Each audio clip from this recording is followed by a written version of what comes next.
Começa agora o programa Bem Viver, uma prosa sobre saúde, bem-estar, comida e agroecologia. Produção Rádio Brasil de Fato.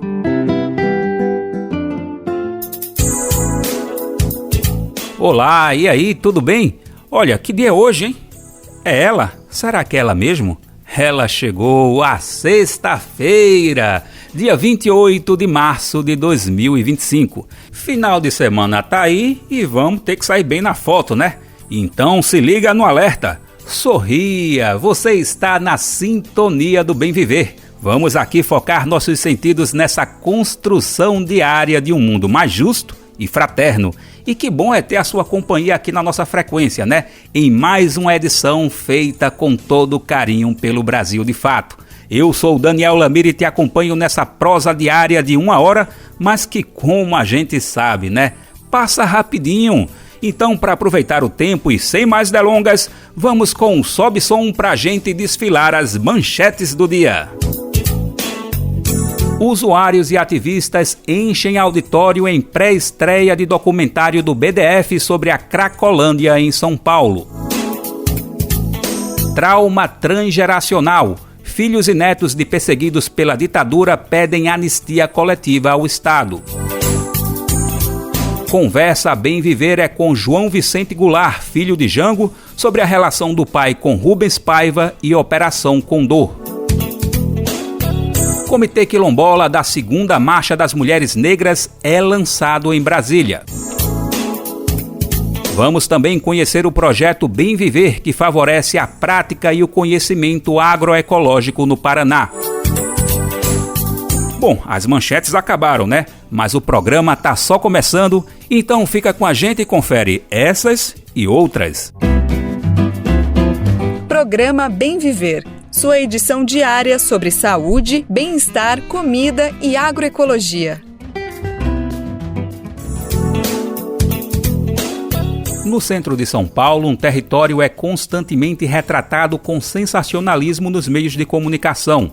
O espaço conhecido como Cracolândia tem muitas histórias, mas nas telas, muitas vezes fica reduzida a degradação e violência. Esse é também um espaço de resistência, cultura e cuidado, entre muitas outras histórias que devem ser ecoadas. Nesse sentido, o Brasil de Fato produziu a série Território em Fluxo. A pré-estreia foi feita na quarta-feira passada no Sesc Bom Retiro, na capital paulista. A produção traz à tona histórias das pessoas que ali vivem, trabalham e transformam a realidade. Ao longo de 5 episódios são apresentados coletivos que buscam a transformação no sentido contrário da repressão.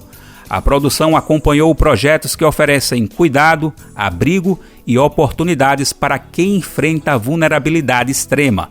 Entre eles, a Craco Resiste, Tem Sentimento, Teto, Trampo e Tratamento, Paulestinos, Ocupação Mauá e tantas outras. Um dos relatos que ecoou na sala de exibição foi o de Verônica Verão, integrante do coletivo Tem Sentimento. Ela compartilhou sua trajetória de exclusão, sobrevivência e reconstrução dentro da Cracolândia. Verônica se tornou uma agente de transformação e ajuda outras mulheres a encontrarem novos caminhos. A importância de ter o meu corpo ali, naquele espaço, e resistir, insistir, é um ato político que a gente faz para abrir as portas, não só para mim, mas para as próximas gerações que irão vir, de Verônicas, de outras meninas a mais. Então a gente precisa preparar esse mundo para receber essas pessoas um pouco melhor. Território em Fluxo teve 9 meses de apuração e mais de 30 entrevistas realizadas. Os episódios ainda não estão disponíveis ao público, mas já estão com data marcada, viu? Será no YouTube a partir do dia 24 de abril.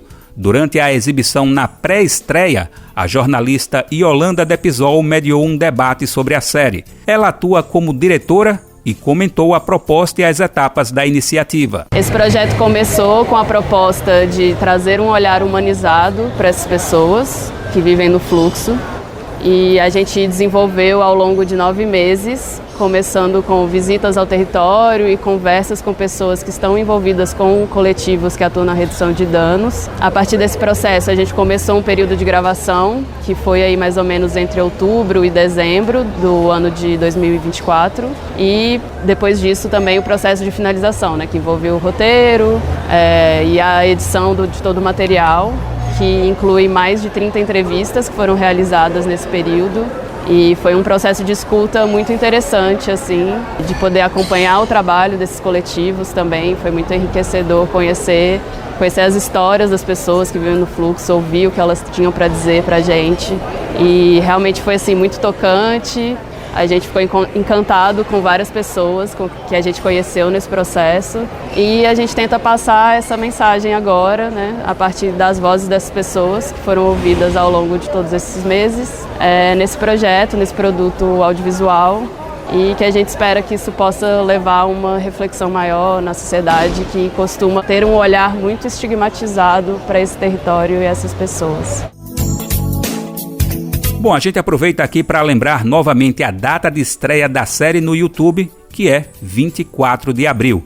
Além da série em vídeo, a iniciativa terá também episódios em podcast a partir de maio.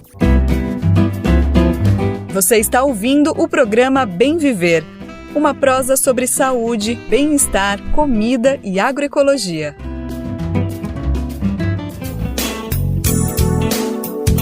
E aí, tem algo que você não cansa de dizer? Por aqui eu tenho algumas, viu? Um exemplo é dizer que é um prazer ter você aqui com a gente acompanhando o nosso Bem Viver. Essa sintonia nos enche de alegria e queremos te deixar ainda mais conectado e conectada com o que realmente importa. E aí, você já pensou em receber as principais notícias do Brasil de Fato direto no seu e-mail? É simples e rápido. Para isso, basta se cadastrar no nosso site e escolher os temas que mais te interessam. Assim você fica sempre bem informado e informada sobre os acontecimentos do Brasil e do mundo. E tudo com aquela análise crítica e popular que só o BDF tem. Então acesse agora brasildefato.com.br/boletim. Eu vou repetir, tá? brasildefato.com.br/boletim. Fique por dentro e se informe com a gente. Brasil de Fato, uma visão popular do Brasil e do mundo. Leia e ouça as informações que mais interessam no seu dia. Política, economia, direitos humanos, cotidiano, saúde e cultura tratados com pluralidade e diversidade. Jornalistas, articulistas e movimentos populares reunidos em um só veículo. Esse é o Brasil de Fato. Conteúdos em texto, áudio e vídeo que informam e contribuem na luta por uma sociedade mais justa e fraterna. Quer ficar por dentro? Então acesse brasildefato.com.br.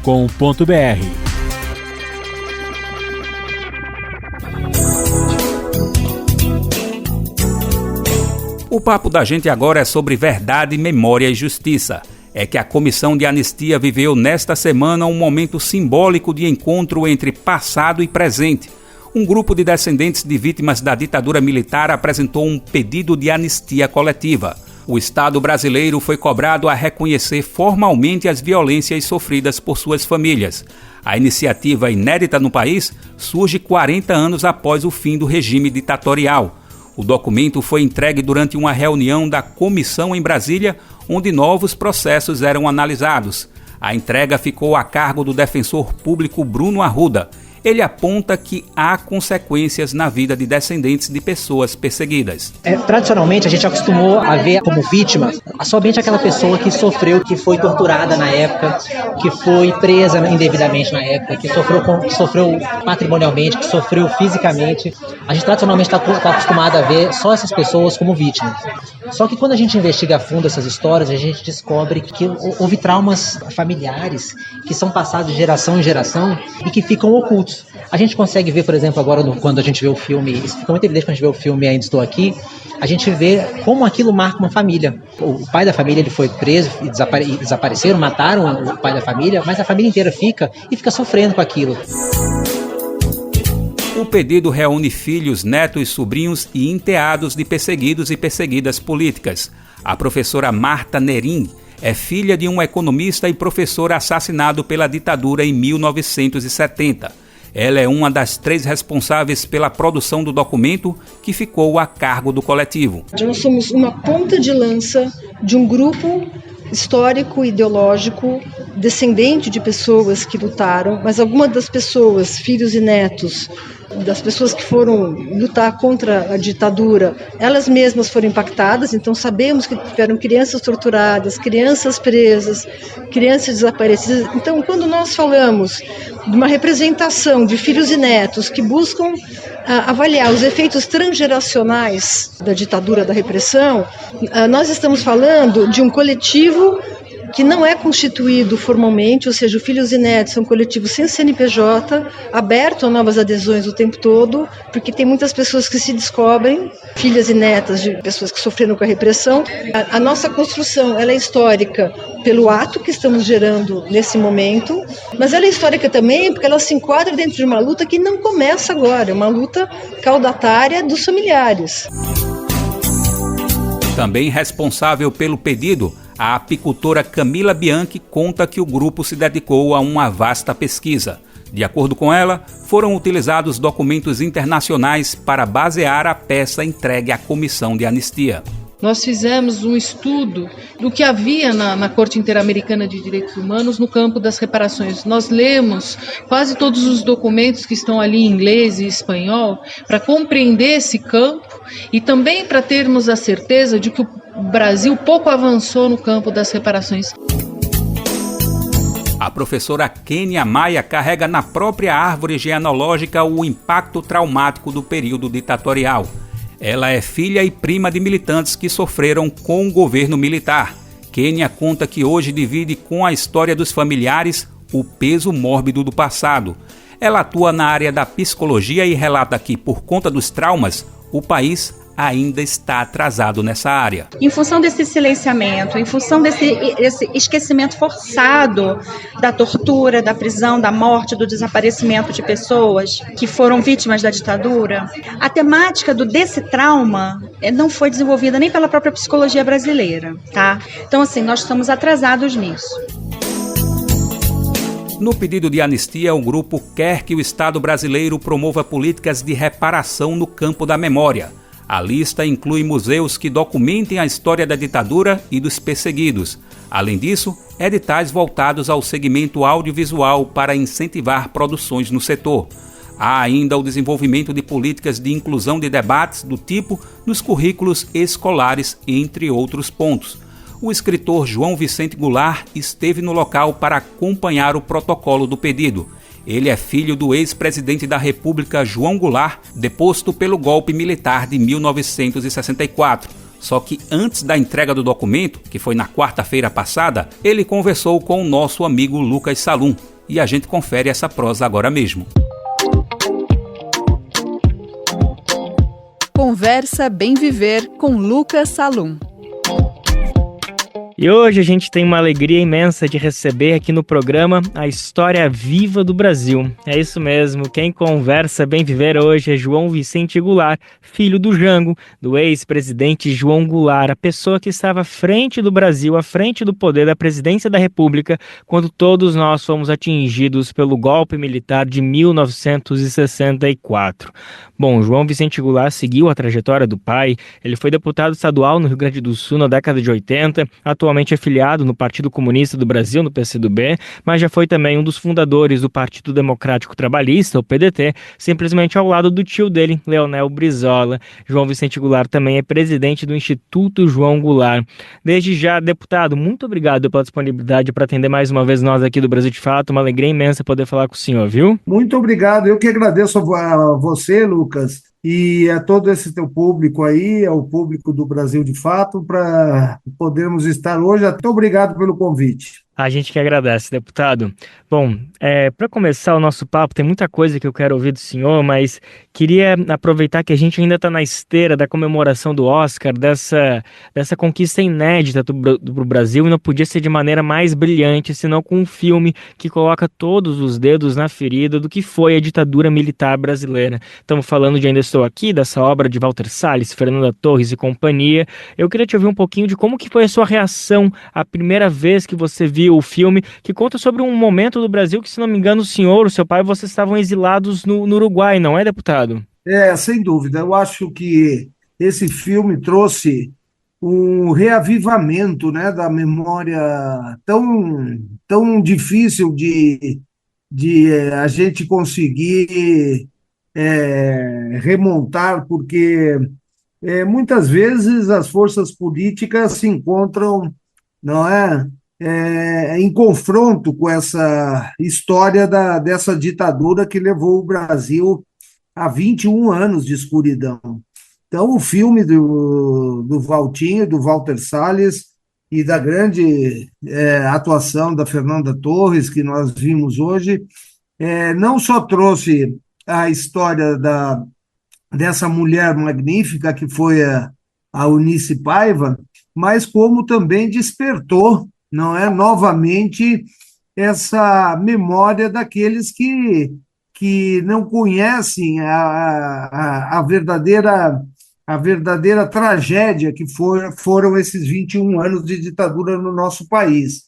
E o filme traz, sem dúvida alguma, todo um contexto de uma família que sofreu permanentemente com o desaparecimento, né, brutal do deputado Rubens Paiva, e trouxe essa visão familiar, quer dizer, esse momento da história brasileira que, inclusive com esses prêmios, o Oscar recebido na Academia de Cinema, ele mostra que o país precisa ainda recordar, não só recordar, mas aprender o que foi a ditadura.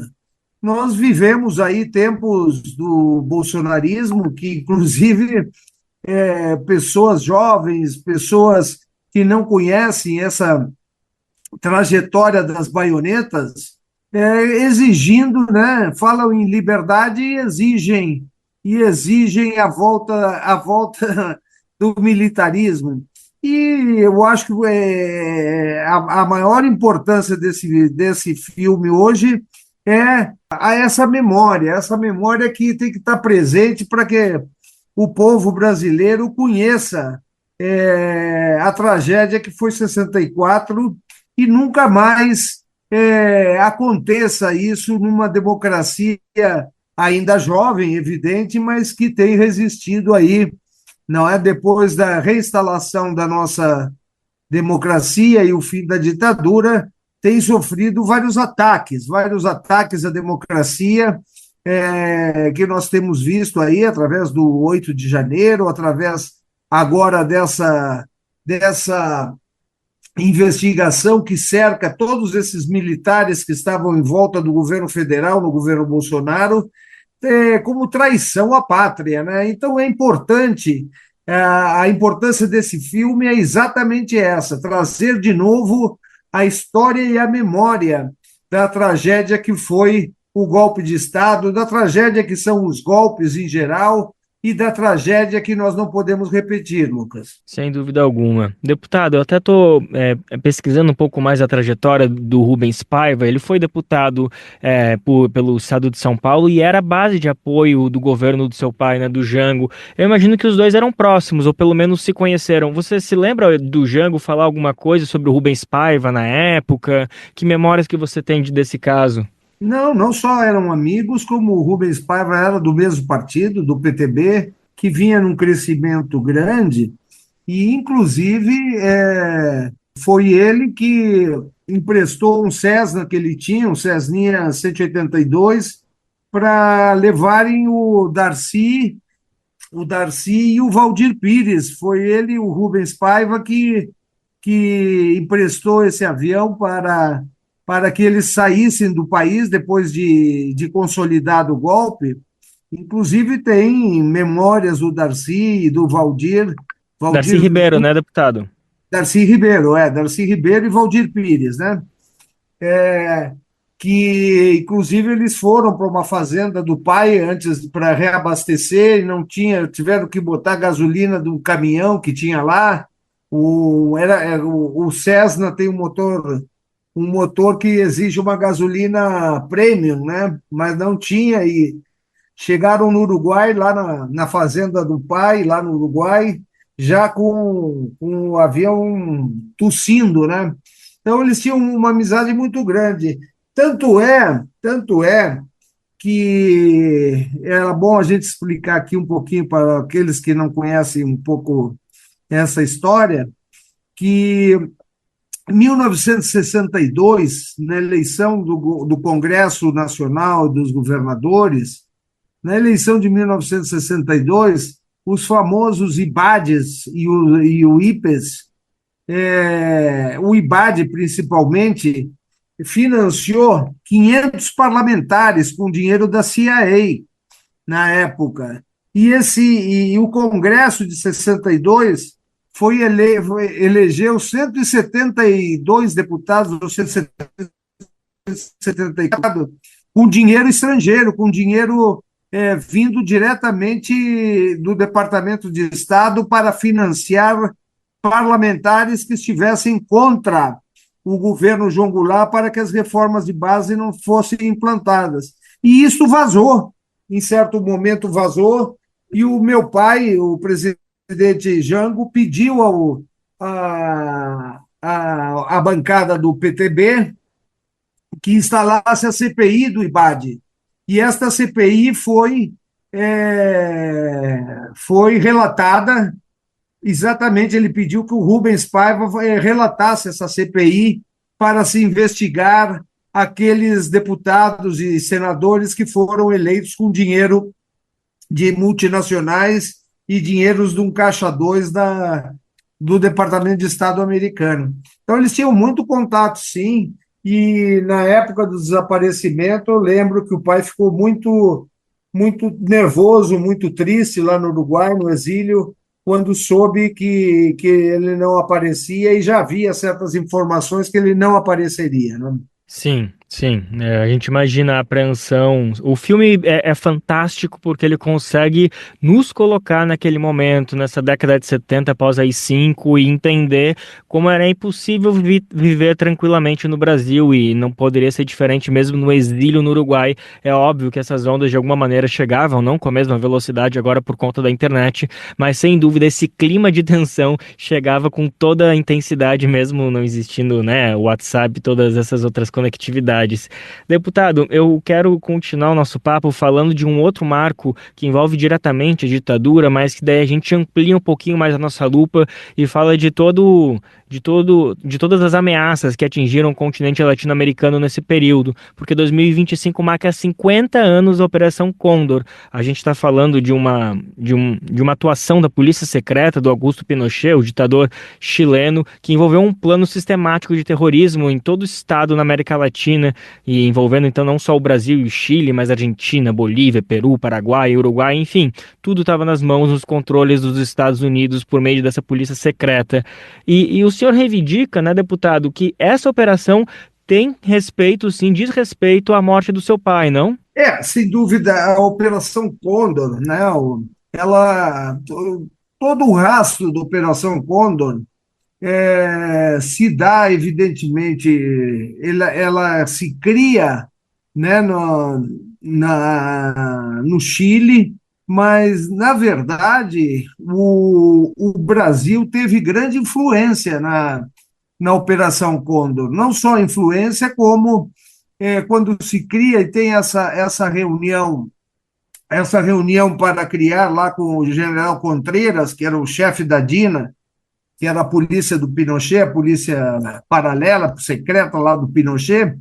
Ela se cria com orientação brasileira, porque o Brasil tinha mais know-how de tortura, know-how, porque o golpe tinha se dado aqui anteriormente à criação da Operação Cóndor, né? E anteriormente, inclusive, a queda dos outros países latino-americanos que se sucederam após o golpe de 64.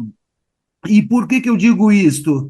Porque o Figueiredo, que era o chefe do SNI, ele mandou vários oficiais do Exército Brasileiro para essa reunião que houve no Chile com o general Contreras, Pinochet e companhia, né? E nós temos que ver também que o Brasil tinha mais know-how de inteligência entre aspas, vamos dizer assim, inteligência para o mal. Por quê? Porque o Brasil já tinha criado, inclusive o nosso Itamaraty foi vergonhoso durante o golpe. Lá foi o Pio Correia, que era um diplomata brasileiro, ele criou o CIEX. Tem muita gente que pensa que CIEX, o EX final é do Exército. Não é. É um centro de informações do exterior. As embaixadas brasileiras se tornaram arapongas de vigilância de todos os exilados e de todas as movimentações que haviam em países diferentes à vontade dos ditadores brasileiros, né? Tanto é que no Chile, por exemplo, a queda de Salvador Allende tem uma profunda influência do Brasil. A queda do Uruguai, em 73, que se instala a ditadura no Uruguai, o Terceiro Exército foi quem mandou caminhões, infraestrutura, armas, jipes, tudo para que se consolidar o golpe no Uruguai. Então, veja só, chegou a um certo ponto que, em 1976, por aí, essa Operação Condor, que, na verdade, é uma cooperativa do terror entre os países ditatoriais que estavam lá.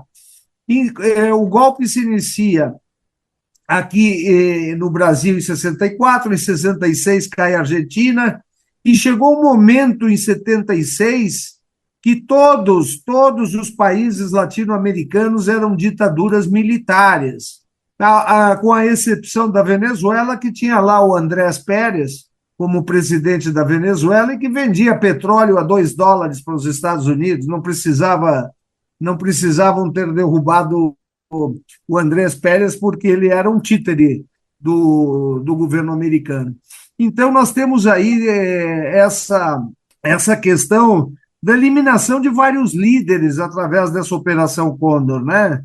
Mataram o Letelier, mataram o Prats, mataram o Torres, mataram o Selmar Michelini, do Uruguai, o Gutiérrez Ruiz, do Uruguai, e lá nesse momento, lá por 74, por aí, o governador Arraes, que já estava na Argélia, o serviço secreto da Argélia detecta que o nome do presidente João Goulart e do Leonel Brizola, do meu tio Leonel Brizola, estavam na lista do Condor. Aí ele avisa isso para ambos, e daí por diante é uma tragédia, quer dizer, as pessoas, meu pai, por exemplo, não passava 2 dias no mesmo lugar, ele saía, ia para a Argentina, porque nós tivemos um período na Argentina que, na volta do Perón, para a Argentina, nós fomos para lá, mas o Perón já voltou na Argentina já cansado, já muito sem energia e rodeado, né, pelo bruxo López Rega, que tomou conta do palácio, a Isabel também, e ele naquele começo, quando elege primeiro o Câmpora, o Juan José Câmpora, JJ Câmpora, e o Câmpora renuncia para dar lugar à eleição presidencial para o Perón, em 73. Mas depois a AAA, que era uma organização da Aliança Anticomunista Argentina, se une a vários setores. Então, a Operação Condor, na real, não é uma operação em si, é uma cooperativa do terror que une vários serviços secretos de todos os países, que começa com troca de informações, depois passa para troca de prisioneiros e depois passa a liquidar os inimigos, inclusive aonde foram, como foi o atentado contra o vice-presidente do Allende na Itália, como foi em pleno Washington, muito antes do 11 de setembro de 2001, houve um atentado em Washington que matou o Letelier com uma bomba na frente do Congresso Nacional, lá em Washington. E tudo isso é interligado pela Operação Condor e pelas trocas de prisioneiros, assassinatos seletivos, os voos da morte entre Argentina e Uruguai, enfim, a produção de venenos. A produção de venenos, ela se dá no Chile, não é? O Michael Townley, que inclusive é um agente americano que hoje vive sob proteção dos Estados Unidos, com outro nome, ele e um grande químico chamado Hermes Berrios, que é um grande químico, um dos maiores químicos do Chile, eles fazem o projeto Andréia, no bairro de Cuyo, no Naranjo, que chama-se, aonde eles fazem experiência, inclusive se supõe que eles tenham conseguido fazer do sarim, que é um gás, teriam conseguido transformá-lo em pó. Então tem muitas coisas, e eu tive depois, quando nós inauguramos aqui, através da presidente Dilma, a Comissão da Verdade, nós fomos procurar lá no Chile um juiz que chama-se Alejandro Madrid. Esse Alejandro Madrid depois foi para o Supremo Tribunal lá do Chile, mas ele, como juiz, ele ficou a cargo de todos os envenenamentos de pessoas que foram vitimadas por essa Operação Condor, e, inclusive, os guerrilheiros chilenos que eram presos lá, e eles eram envenenados. Hoje são 45 casos que ele investigou, e ele, inclusive, a do presidente Frei Montalva, né, que já foi comprovado que ele foi fazer uma cirurgia simples de extração não sei se foi de apendicite, agora eu não estou bem lembrado, ou se foi de outra coisa, mas era um negócio simples. E envenenaram ele com aquele agente mostarda, né? Foi um hospital da Pontifícia Universidade. O Chile tirou todo um andar, botaram ele em outro andar e estimado com isso. Então, e aqui no Brasil, o caso do presidente Jango, do meu pai, existem inúmeros indícios, inclusive um agente secreto uruguaio que afirmou que houve uma reunião em Montevidéu, lá estava o chefe da estação do Rio da Prata, que era o Frederic Latrache, e teve com o Fleury e com o departamento, com o Serviço Secreto do Exército Uruguaio nessa operação que se chamaria Escorpião, que era para eliminar todos os adversários políticos dos países que o Fleury teve lá, inclusive para orientar essa operação de eliminação do presidente Jango. Mas a orientação foi a de eliminar numa possível abertura, porque o Jimmy Carter, tinha sido eleito em 77 e veio já com uma política de direitos humanos muito forte. E os militares que estavam apoderados, né, dos países latino-americanos diz, bom, agora vem os Estados Unidos com essa política de direitos humanos, nós tiramos, né, vai haver uma abertura, esses líderes voltarão para os seus países como perseguidos e com grande chance de serem os titulares dos novos governos, e nós vamos ir presos. Então, parece que foi essa orientação política do Departamento de Estado americano, que inclusive era monitorado pelo Kissinger, que ele monitorava aquele Comitê 40, que era o comitê que orientava todas essas ditaduras para preservar os benefícios do capital americano na América Latina. Então, já que houve essa intenção de reabrir o caso do Juscelino, eu acho que o Brasil deveria voltar a investigar todos esses casos, principalmente esses 3 personagens que fundaram, fizeram a primeira frente ampla no exílio, que inclusive eram o Juscelino, o Jango e o Lacerda, que também foi vitimado, porque o Lacerda, na época, era o único que não tinha sido caçado. Depois que eles fizeram a frente ampla, veio o AI-5 e realmente a ditadura endureceu por muitos e muitos tempos. Mais ou menos, eu acho que nós devemos ter essa perspectiva de que o Brasil tome vergonha e oriente, a essa investigação mais profunda para que seja esclarecido para a história nacional o que aconteceu com esses 3 personagens da política nacional que devem ser respeitados e não omitidos, não é?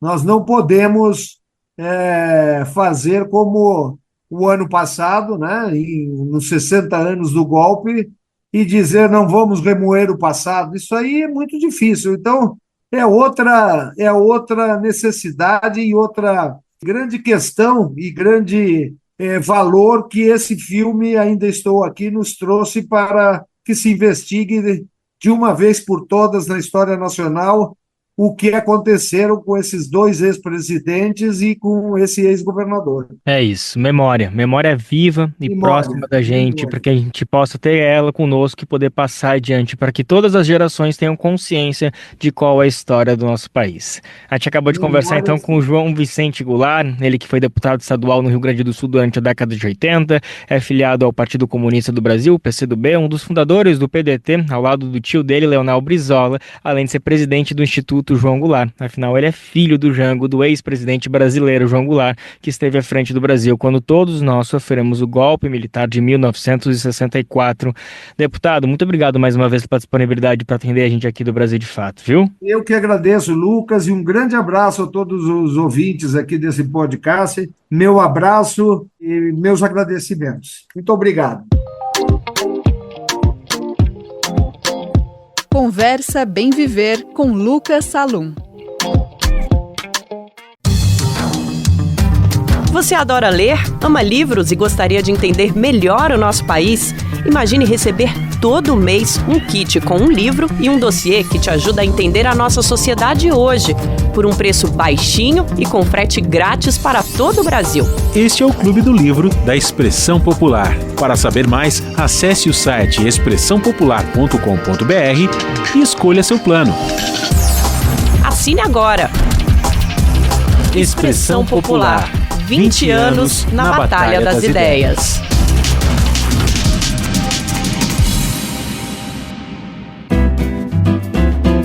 Programa Bem Viver, sua edição diária sobre saúde, bem-estar, comida e agroecologia. E agora chega aquele momento do recadinho, que deixa muita gente pelo país cheia de orgulho. Sou eu, você e muitas outras pessoas. É que o nosso Bem Viver faz parte de uma rede incrível de parcerias que retransmite o programa por todo o Brasil. Lembrando o assunto, aproveitamos para mandar aquele abraço especial a todo mundo que faz essa articulação acontecer. Já são quase 500 emissoras espalhadas pelo país que recebem e compartilham nossas edições diárias. E a boa notícia nisso tudo é que essa rede pode crescer ainda mais, viu? Você faz parte de uma rádio e quer se juntar a essa parceria? Para isso, é só se cadastrar no nosso site radiobrasildefato.com.br. Quando chegar lá, você clica em Como Ser uma Rádio Parceira. Mas a gente também não pode esquecer das nossas parcerias nas plataformas de podcasts. Além de sintonizar nas rádios, você também pode ouvir e assinar o Bem Viver de forma digital. Assim você acompanha no seu ritmo a hora que quiser. É só acessar o site do Brasil de Fato ou procurar no Spotify, Deezer, iTunes e Google Podcasts. E a gente volta a destacar aqui no Bem Viver a segunda edição da Marcha das Mulheres Negras. Nesta semana, a gente trouxe a informação de que o evento está marcado para novembro deste ano em Brasília. E nesse embalo, agora a gente compartilha mais uma notícia sobre esse assunto. É que mulheres quilombolas de todo o país lançaram um comitê da marcha. O grupo apresentou as principais reivindicações a 2 ministras do governo federal. No caso, Macaé Evaristo, dos Direitos Humanos, e Cida Gonçalves, das Mulheres. Chifronese Santos é da CONAC, a Coordenação Nacional de Articulação das Comunidades Negras Rurais Quilombolas. Ela conversou com a jornalista Bianca Feifel, do BDF do Distrito Federal, sobre o assunto. A militante relacionou questões específicas das quilombolas dentro do movimento de mulheres negras. As principais pautas que nós, mulheres quilombolas, queremos levar para a marcha, através desse comitê, é, de fato, fazer com que o Brasil, o mundo nos enxergue, enquanto mulheres, enquanto números no país, que muitas vezes somos silenciadas, e estamos nas nossas bases fazendo a política acontecer, fazendo a luta, garantindo que as mulheres quilombolas resistam e existam, porque se não tiver um número de participação de mulheres lutando por direito, a gente sabe que o Estado não chega até a ponta onde de fato estão as nossas mulheres.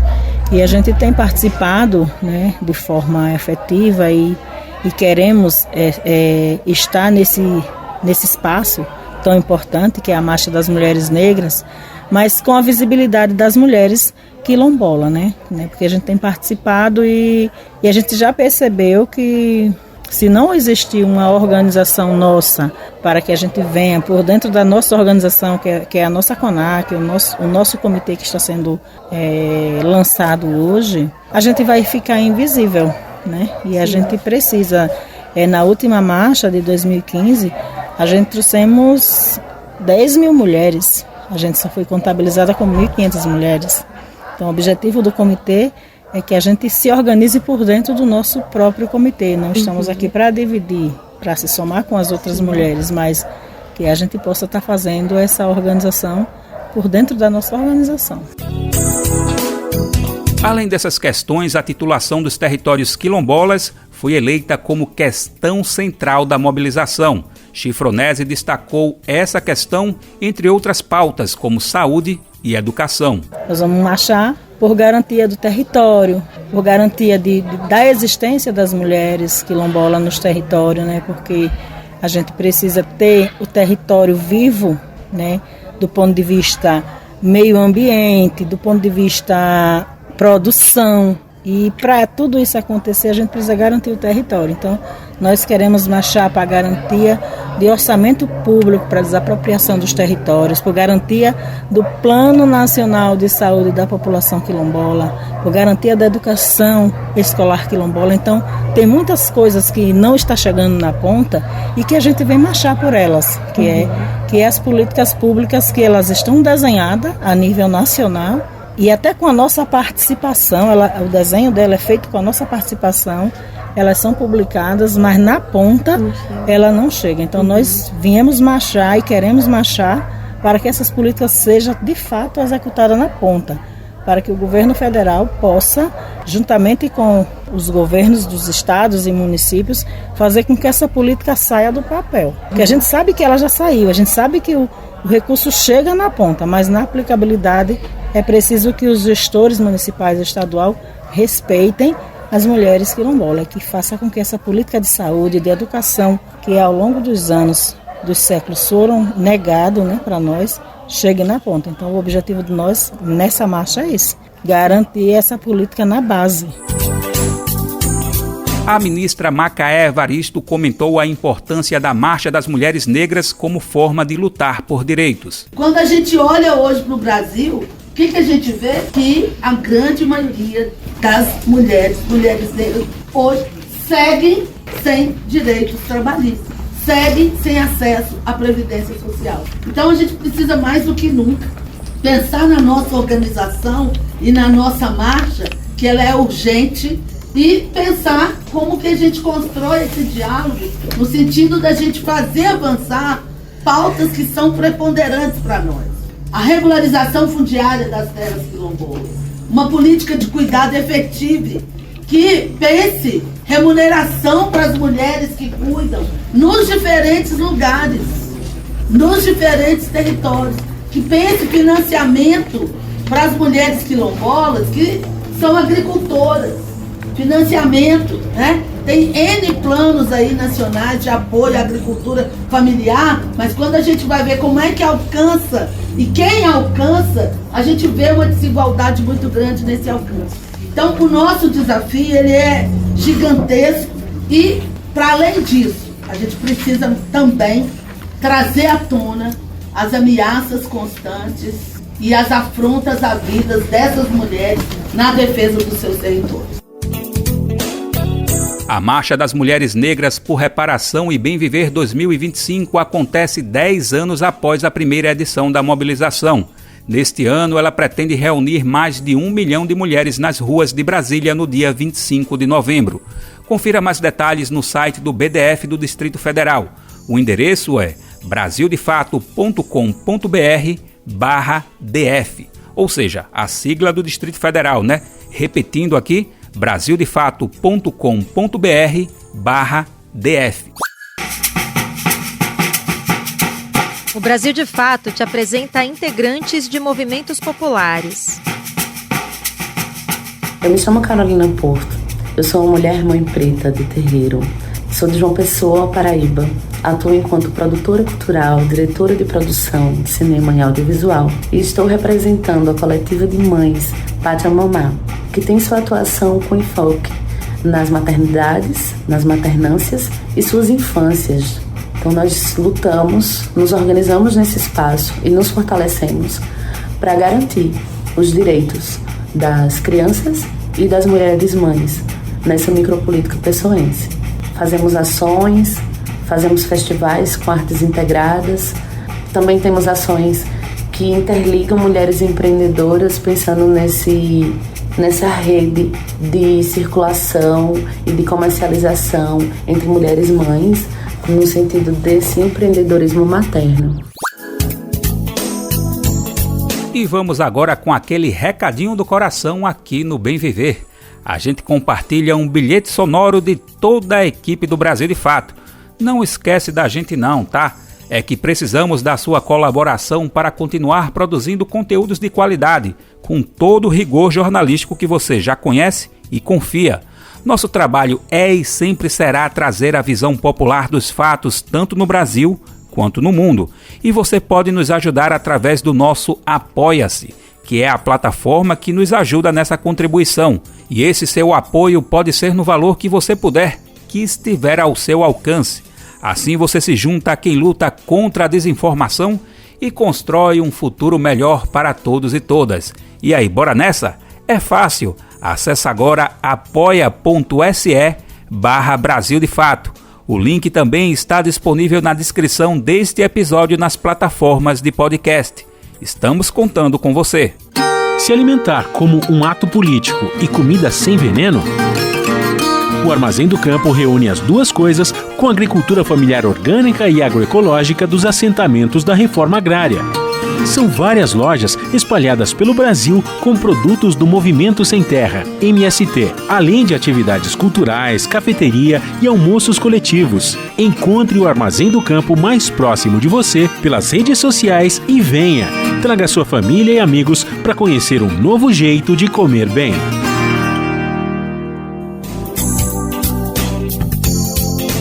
E aí, você já imaginou aprender a produzir alimentos saudáveis, cuidar da natureza e ainda transformar sua comunidade? Pois é exatamente isso que camponeses e camponesas de mais de 30 cidades do Paraná estão fazendo. Através de cursos técnicos em agroecologia, eles e elas estão aprofundando seus conhecimentos em práticas sustentáveis. Ou seja, fortalecendo a agricultura familiar e mostrando que outro modelo de produção é possível e muito necessário. Com aulas teóricas e práticas, as formações abordam todas as etapas. Vão desde o manejo agroecológico da terra até a criação de abelhas sem ferrão e a produção de fertilizantes naturais. Tudo isso para garantir alimentos mais saudáveis e fortalecer a conexão entre campo e cidade. Quer saber mais sobre essa iniciativa inspiradora? Então fica com a gente porque essa história mostra o poder da agroecologia na transformação do campo e da sociedade. A reportagem que vamos ouvir agora é da própria Jornada de Agroecologia, uma articulação de entidades e movimentos da sociedade para promover um novo modelo agrícola.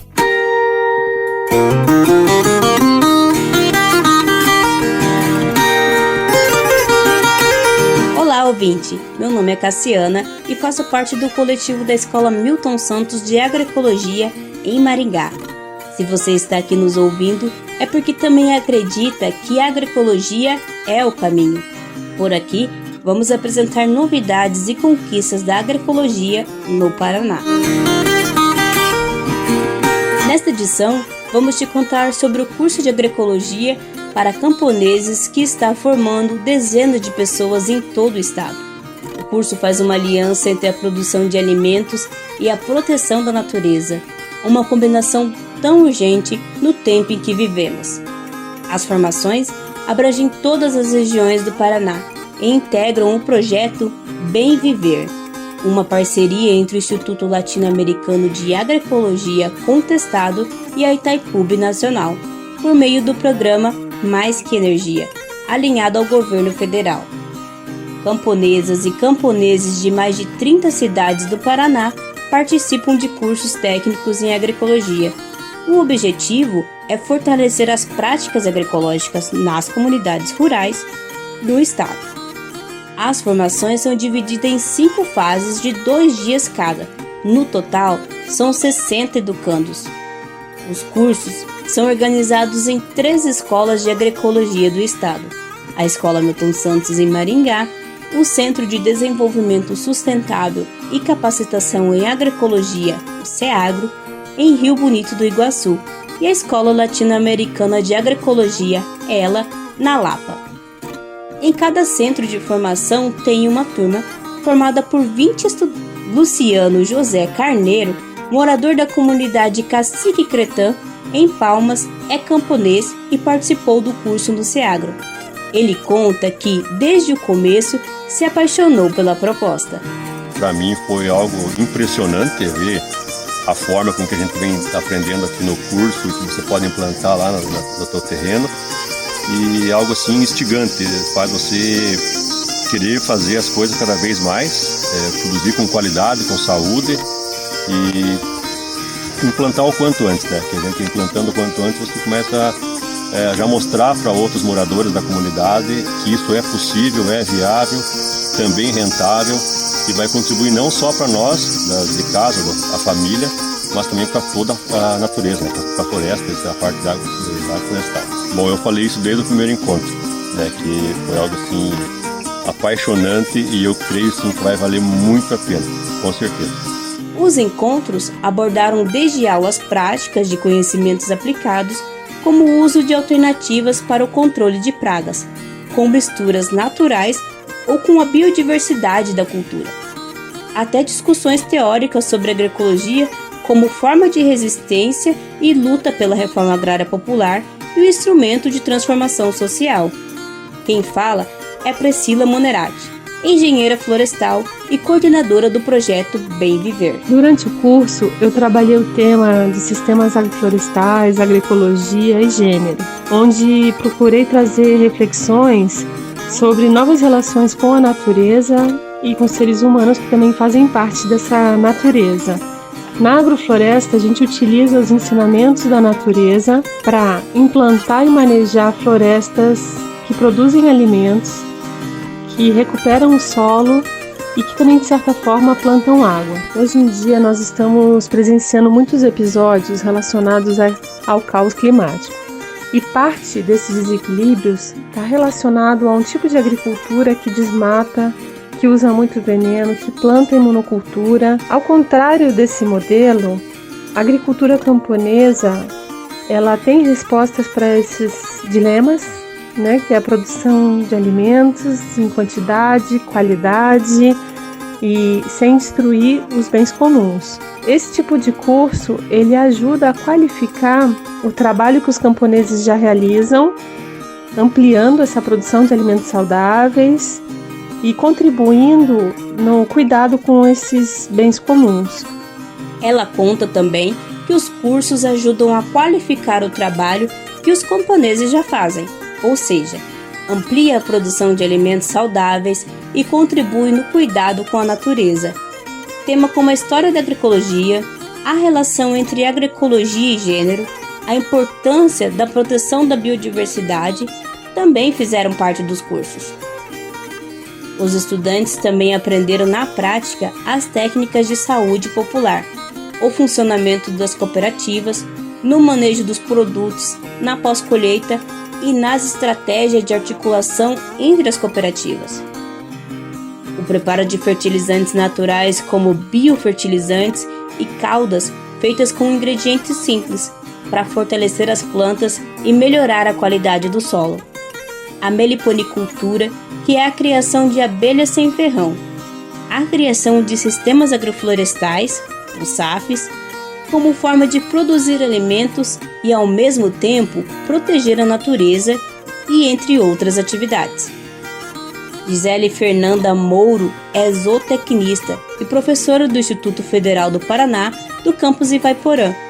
No curso, ela trabalhou com a meliponicultura, com enfoque nos benefícios da polinização no cultivo e na preservação das espécies, e com a homeopatia, que, segundo a pesquisadora, se constitui como ferramenta imprescindível para a criação de animais a partir dos princípios agroecológicos. A gente pensou nisso, né, para impactar de forma positiva no local de origem de cada camponês que participou da formação.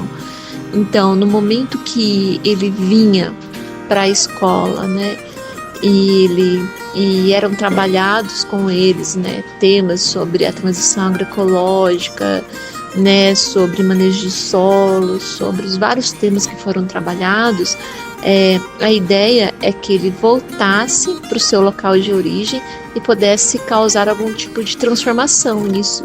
Por isso, inclusive, né, que a gente tem dentro dessa organização do currículo o tempo comunidade e o tempo escola. Então, o tempo comunidade, ele vem, participa dessa socialização de conhecimentos, né? E ele vai para o tempo comunidade para aplicar isso, né, no ambiente que ele vive. O IFPR é parceiro na realização no curso na Escola Milton Santos, onde também está sendo gestado uma nova formação aprofundando os estudos de bioinsumos e homeopatia. O curso de capacitação faz parte de um conjunto de ações de fortalecimento da agroecologia no Paraná, realizadas pelo projeto Bem Viver. Além do curso de auxiliar técnico em agroecologia, são feitas outras ações específicas em torno da saúde popular, das linguagens artísticas e da comunicação. O reflorestamento de áreas degradadas e a implantação de sistemas agroflorestais também fazem parte do projeto. Em oficina com famílias camponesas, mais de 26 mil mudas já foram plantadas em cerca de 30 mil metros quadrados, o equivalente a 40 campos de futebol. A ação chega a comunidades da reforma agrária e povos indígenas. Este conteúdo faz parte da Jornada de Agroecologia, uma articulação de entidades da sociedade e movimentos sociais para promover um novo modelo agrícola. Quer saber mais sobre os temas que envolvem a agroecologia? Acesse o site em nossas redes sociais. Até mais! Bom, é sobre isso, né? Transformar cada território com a agroecologia é semear a regeneração na sociedade. E de cada local semente, a gente segue defendendo uma grande mudança pela vida no planeta. A edição do Bem Viver desta sexta-feira fica por aqui, mas você pode nos ouvir na Rádio Brasil Atual 98,9 FM na Grande São Paulo ou no site radiobrasildefato.com.br. O programa vai ao ar em diversas rádios pelo país. A lista completa de emissoras que retransmitem um Bem Viver você encontra no nosso site na matéria de divulgação diária do programa. E aqui aproveitamos para agradecer esses veículos por estarem com a gente. O Bem Viver também fica disponível como podcast no Spotify, Deezer, iTunes e Google Podcasts. A apresentação e roteiro do programa foi comigo, Daniel Lamir. A edição e produção foi minha, Daniel Lamir, com Douglas Matos e Rodrigo Gomes. Trabalhos técnicos de Lua Gattinone, Adilson Oliveira e André Paroche. Coordenação de Rádio e TV Monize Ravena. Direção de Programas de Áudio Camila Salmásio. Direção Executiva Nina Fidelis. Apoio Equipe de Jornalismo do Brasil de Fato. Um grande abraço, bora sextar e até mais. Você ouviu o programa Bem Viver, uma prosa sobre saúde, bem-estar, comida e agroecologia. Produção Rádio Brasil de Fato.